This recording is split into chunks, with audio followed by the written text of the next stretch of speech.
Welcome back to another deep dive. Today, we're going on a journey, and it's going to be a fascinating one, I think, into the history of how we even understand language learning. Okay. You know, buckle up, because we're about to uncover a possibility so fascinating, it might just rewrite everything you thought you knew about literacy. Wow. Yeah. So what if I told you that Soviet psychologists were onto some groundbreaking discoveries about learning, specifically Gestalt language processing, GLPs. decades before the West even started paying attention? It really makes you wonder, how much we take for granted, with our current model of literacy. The phonics-driven approach is so ingrained in Western education, but is it the only way? Yeah. Like, what if there's another equally valid path to literacy that we've almost entirely overlooked? Let's unpack that idea. Yeah. So we're talking about Gestalt language processing, or GLP, Right. which prioritizes meaning and social interaction in language acquisition. So instead of breaking language down into those individual sounds and, syllables and all that, Right. GLPs learn through whole phrases and scripts. It almost sounds like learning a new language by, living in a foreign country, right? Yeah. You're immersed in it, and you got to pick it up organically through context. Right. So what's really intriguing is that Soviet psychologists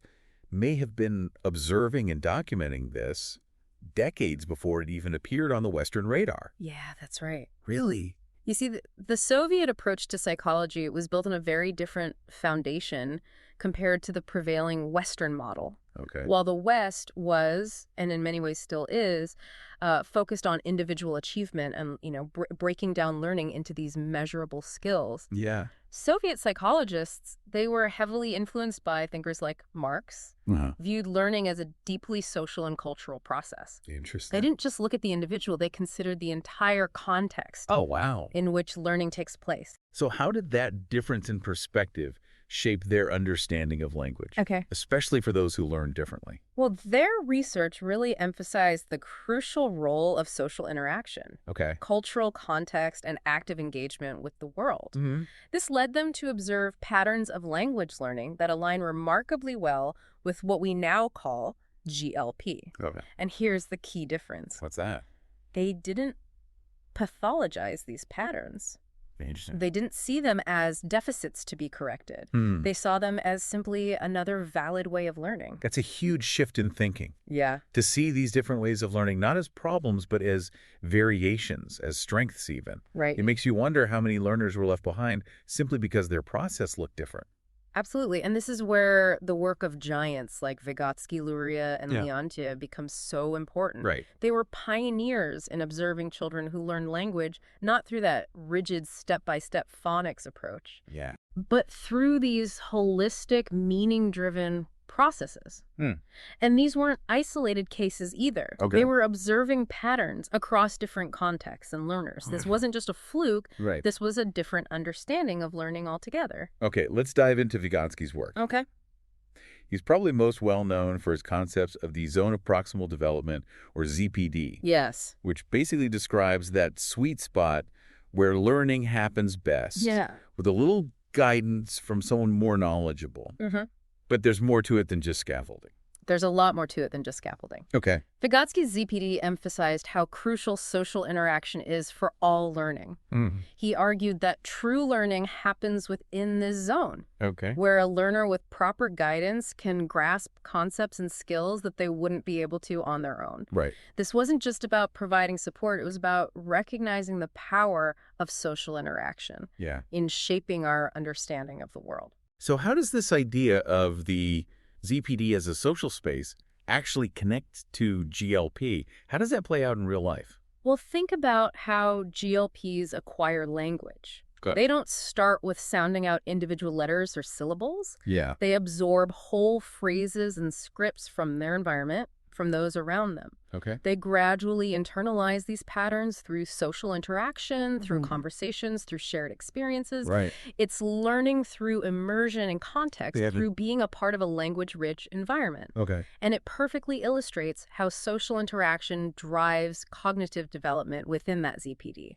It's fascinating how Vygotsky was essentially observing and documenting this process decades ago. Yeah. And it makes me think how much of our understanding of child development is shaped by our own cultural biases? That's a great question, and it highlights how valuable it is to explore different perspectives. Yeah. Vygotsky also did groundbreaking work on inner speech, how Mhm. we talk to ourselves in our heads. In the West, it's often linked to things like working memory and executive function, Yeah. assuming a linear step-by-step process. Okay. But Vygotsky had a different take on inner speech, didn't he? I'm all ears. Okay. How did his perspective differ from the prevailing Western model? Well, he saw inner speech as being much more than just a linear thought process. Okay. He recognized that for some individuals, inner speech is more about utilizing those stored phrases and scripts, even into adulthood. Wow. They use these chunks of language for thinking, Yeah. problem-solving, self-regulation communication, basically as a functional tool for navigating the world. And this, you see, aligns perfectly with how GLPs use echolalia and scripting. Remember, in the Soviet perspective, these weren't seen as pathologies, Right. but as valuable tools for engagement and interaction. So it's not that these learners are stuck in these patterns, it's that they're using them in a functional and potentially advantageous way. Precisely. And that's one of the most crucial distinctions between the Soviet and Western perspectives. Interesting. Vygotsky wasn't looking at these patterns as deviations from the norm, Yeah. but as variations within the spectrum of human learning. Okay. And his contemporary Alexander Luria took this even further by challenging Western assumptions about language development. Okay, let's bring Luria into the conversation. Okay. How did his work build on Vygotsky's ideas? Well, Luria was a neuropsychologist, Okay. and his research was revolutionary because it challenged the idea of a single, universal, step-by-step model of language development. Right. His work with patients with aphasia who had lost language due to brain injuries Right. showed that the brain was far more adaptable and complex than previously thought. Interesting. He also conducted cross-cultural studies, observing how different cultures use and acquire language. So he was finding that there wasn't just one right way for the brain to learn and process language. Yep. It wasn't as simple and linear as the Western model suggested. Exactly. Okay. His research on aphasia, brain plasticity, and distributed cognition aligns incredibly well with how we now understand GLPs process language. Okay. It's not always a linear sequence of rules and grammar. Right. It's often a network of meaningful chunks. Okay. A library of phrases and scripts that are accessed and retrieved based on context and meaning. So instead of building sentences word by word, Right. it's about accessing and utilizing these pre-existing chunks of meaning. Exactly. That's fascinating. Yeah. So we have Vygotsky focusing on the social aspects of learning, and Luria diving into the intricacies of the brain. Yeah. Where does Leontiev fit into all of this? Well, Leontiev developed something called activity theory, Okay. which focused on how learning happens through active, meaningful engagement with the world. He argued that knowledge isn't just about passively receiving information. Okay. It's about actively doing, experiencing, and interacting with your environment. So it's not just about knowing the rules of grammar. It's Yeah. about using language as a tool to interact with the world, to build relationships, to express yourself. You got Leontiev's theory provides a really interesting framework for understanding how GLPs learn through immersion pattern recognition and social interaction. Right. It completely flips the script on those passive, skill-based learning models that are so prevalent in the West. It's amazing to think about these brilliant Soviet minds observing and documenting what we now know as GLP decades ago. Yeah. It's like a hidden history of learning and literacy that's just waiting to be rediscovered. Yeah. But if their work was so groundbreaking, why did it fade into obscurity? Why didn't the West embrace these insights? That's where we'll pick things up next time. That's the million-dollar question, and exploring it will take us deep into the heart of the Cold War and its impact on how we understand learning and intelligence. Can't wait. Stay tuned because things are about to get really interesting. All right. See you next time. See you then. Welcome back. Last time we left off with a pretty big question. Yeah, real head scratcher. If these Soviet psychologists were onto something so groundbreaking with their understanding of language learning, why didn't their work gain more traction in the West? You'd think these insights would have revolutionized the way we think about literacy. Right. What happened? Well, it's a little more complicated than that, I'm afraid. But we have to remember the historical context. Right. The Cold War was more than just a military conflict, you know? Yeah. It was an ideological battle. a struggle for dominance in every sphere of human endeavor, Wow. including science and education. Really? Understanding how people learn, especially children, was a key part of that struggle. So there was a lot at stake. It wasn't just about scientific discovery. It was about national pride and proving the superiority of one system over another. Precisely. And that created an environment where anything coming from the Soviet Union was often met with suspicion. Even groundbreaking scientific research. There was a real fear that embracing Soviet ideas would somehow undermine the West's intellectual and ideological dominance. So even if Soviet psychologists were making significant discoveries about language learning, their ideas were essentially blacklisted, just shut out of the conversation. In many ways, yes. Their work was either ignored, distorted, or selectively adopted in ways that stripped away its revolutionary implications. Wow. It was a way of maintaining the West's perceived intellectual superiority, even if it meant sacrificing valuable insights that could have benefited countless learners. That's a real shame. But how do we end up with the phonics-first approach that's so dominant in education today? I mean, weren't there Western researchers studying literacy during this time? Absolutely, but it's important to remember that this was also a period when learning was becoming increasingly commodified in the West. Okay. Education was seen as a product, a commodity that could be standardized and measured. Standardized testing became the gold standard, and the pressure was on to find methods that could be easily implemented and scaled up. So it was all about efficiency and producing measurable outcomes. Exactly, and phonics fit perfectly into that paradigm. Okay. It was a system that could be broken down into discrete skills, easily tested and packaged into commercially viable interventions. Interesting. The science of reading movement, which heavily promotes phonics-first instruction, emerged from this environment. Wait a minute. Are you suggesting that the science of reading isn't really about science? I wouldn't go that far. Okay. It's more nuanced than that. Okay. The science of reading draws on research, but it often presents a very selective view, focusing on studies that support phonics-first instruction while downplaying or ignoring research that suggests a more complex picture of literacy development. And ironically, the insistence on phonics-first instruction has coincided with a decline in literacy rates in many Western countries. Hold on. You're saying that this rigid focus on phonics might actually be backfiring? Yeah. That it's not helping all students and might even be hurting some? That's what the evidence suggests. And this is where those suppressed Soviet insights become so crucial. Okay. They recognize that different learners need different pathways to literacy. They understood that there's no one-size-fits-all approach to learning. But because their work was largely ignored, we continued down this path of phonics-first instruction, even as evidence mounted that it wasn't working for everyone.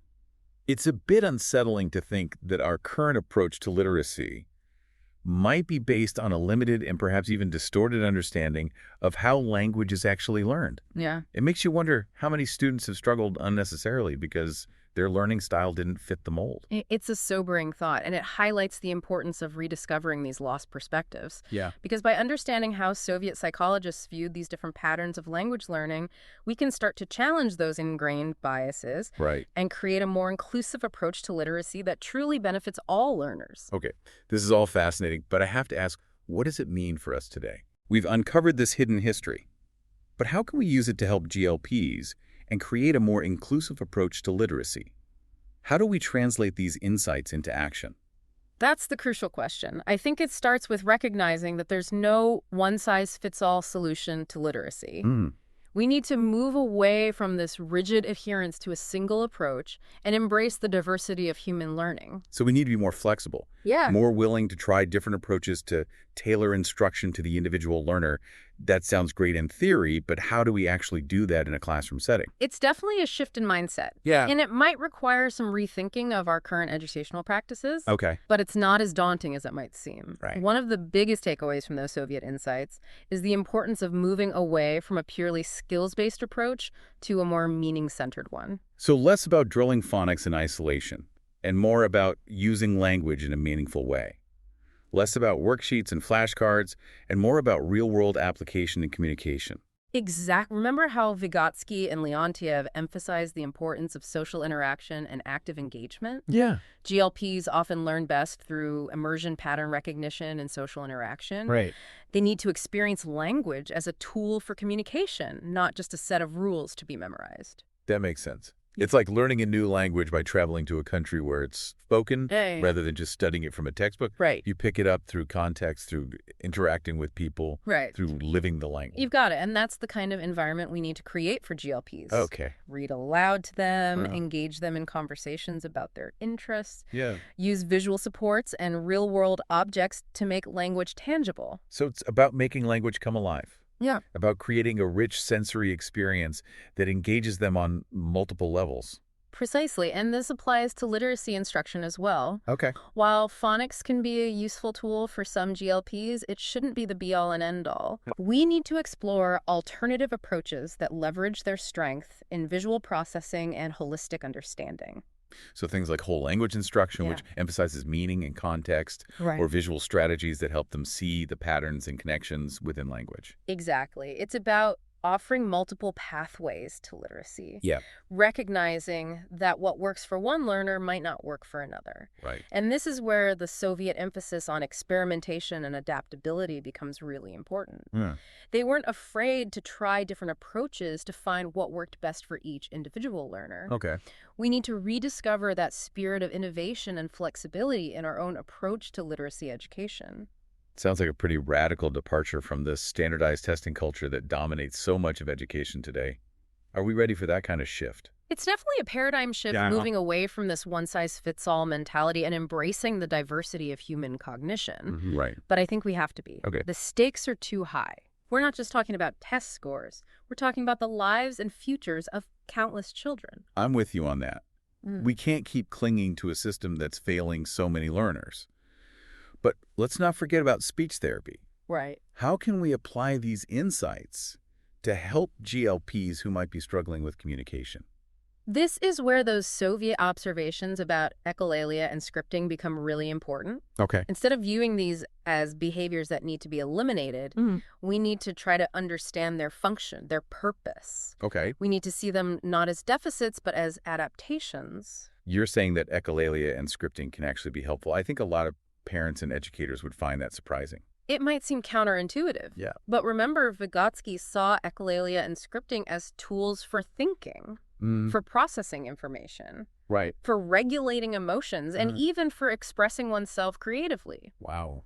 GLPs often use these tools to make sense of the world around them. Yeah. They're not just meaningless repetitions. They're attempts to connect, to Right. communicate, to engage. So instead of trying to extinguish these behaviors, Yeah, we should be looking for ways to support them and help GLPs use them more effectively. exactly. Instead of shutting them down, Yeah. we need to try to understand what they're trying to communicate. Okay. Look for patterns in their scripting. Try to decipher the meaning behind their echolalia. Right. It's about meeting them where they are and helping them build on their strengths. It's a completely different way of approaching communication, one that's based on understanding and empathy rather than correction and control.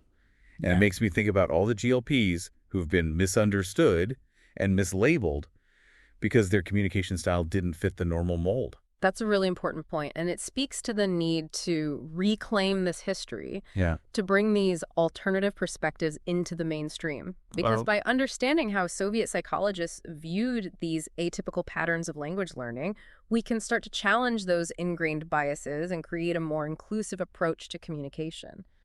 One that values diversity and celebrates difference. This is powerful stuff.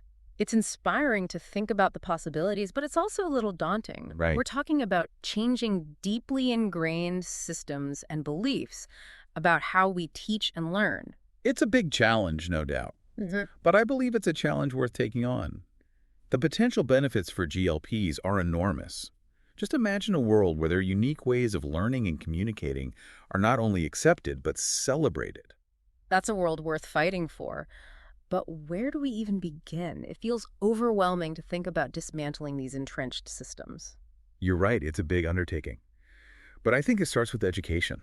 We need to educate ourselves about these alternative perspectives, share this knowledge with others, and advocate for change within our own communities. Right. Start those conversations with other parents, teachers, therapists. Share this podcast. Right. It's about raising awareness, challenging assumptions, and demanding more inclusive practices. It's about empowering GLPs to advocate for themselves. To understand and embrace their unique learning styles, and to demand educational environments that support their needs. Exactly. And it's about recognizing that this isn't just about GLPs. Right. It's about creating a more inclusive world for all learners, regardless of their neurodiversity. I love how this deep dive into the history of language learning has led us to such a powerful call to action.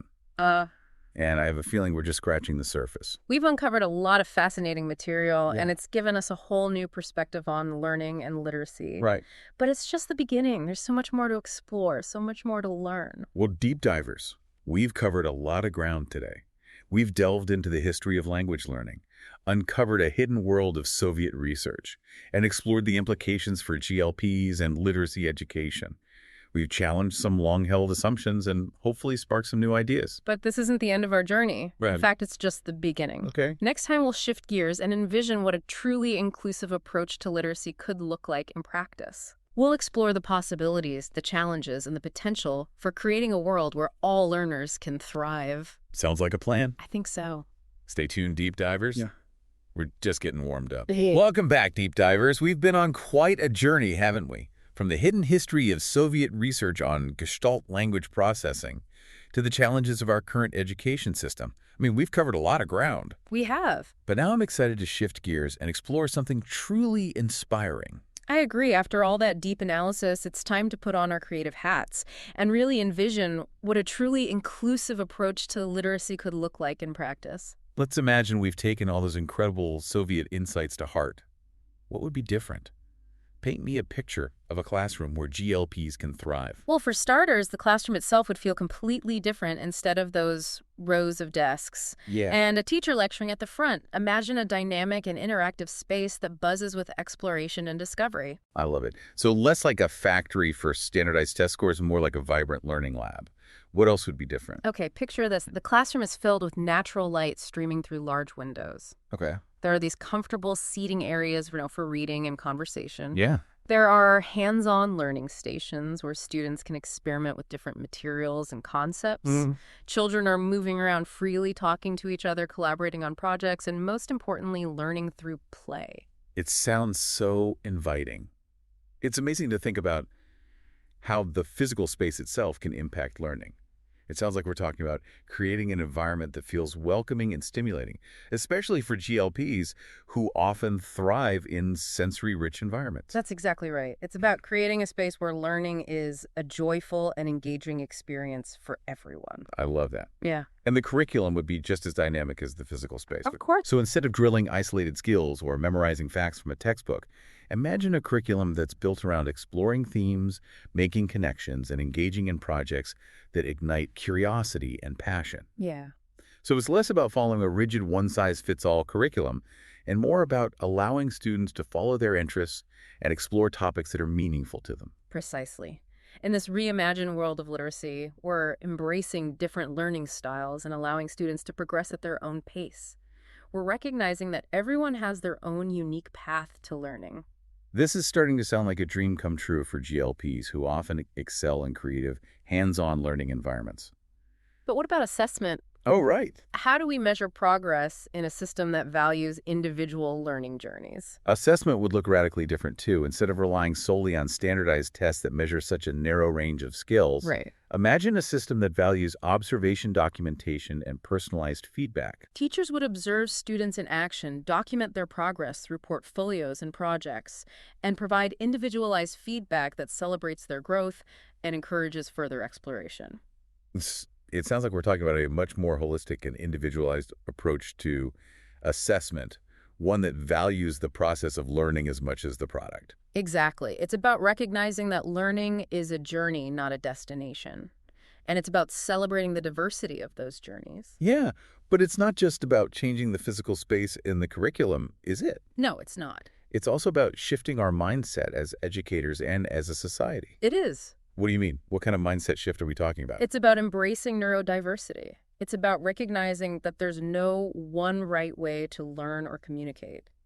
It's about valuing the unique strengths and perspectives that GLPs and all neurodivergent learners bring to the table. So instead of trying to fit them into a mold that doesn't work for them, we're celebrating their differences and creating learning experiences that help them shine. Exactly. We're recognizing that difference isn't a deficit, it's a strength, It's what makes each learner unique and valuable. This is where it all comes full circle, doesn't it? Yeah. From those forgotten Soviet insights to a vision for a more inclusive future where all learners can thrive. It's an inspiring thought, and it's a reminder that change is possible even when it comes to deeply entrenched systems like education. But change requires us to be bold, to challenge the status quo, and to advocate for a more just and equitable world. Well said. Deep divers, we've reached the end of our deep dive. Yeah. I hope this exploration has ignited a spark within you, a sense of curiosity, a desire to learn more, and maybe even a call to action. This journey wasn't just about GLPs, it was about all learners. Right. It was about recognizing the incredible diversity of human minds and creating a world where everyone, regardless of their learning style or neurodiversity, has the opportunity to reach their full potential. So go out there, deep divers, and be the change you want to see in the world. Share this knowledge. Challenge assumptions. Advocate for more inclusive practices in your schools, your communities, and your homes. Remember, knowledge is power. And by questioning, exploring, and sharing what we've learned, we can create a brighter future for all learners. Until next time, keep diving deep.